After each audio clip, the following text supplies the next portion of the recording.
तो चलिए शुरू करते हैं।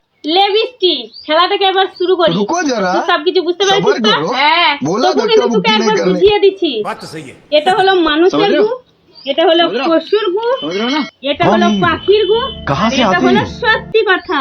शाबाश। ঠিক আছে? বেশ। আর হ্যাঁ, আমি কিন্তু তোকে রেহান তো কানটাকে ধরবে, কান ধরা অবস্থায় আমি তোকে প্রত্যেকটি নাম জিজ্ঞেস করব। তোকে যদি সঠিক সঠিক বলতে হবে, আর তুই যদি সঠিক সঠিক বলতে পারিস তাহলে কিন্তু তোকে আজকে একটা প্রাইজ দেবো। রাজি তো? ঠিক আছে, লে রেহান ওর কান দুটো ধর। আর হ্যাঁ রেহান, তুই এমন ভাবে কান দুটো ধরবি যেন আমার আওয়াজ যেন না শুনতে পাই। ঠিক আছে? बड़ा हरामी हो। তাহলে বল বৃষ্টি, তুই সকালবেলায় উঠে কি খাস? মাটির গু। দুপুর বেলায় চান করে তুই কি খাস? পশুর গু। রাতের বেলায় সুবার সময় তুই কি খাস? পাখির গু। আর এগুলো সব মিথ্যে কথা।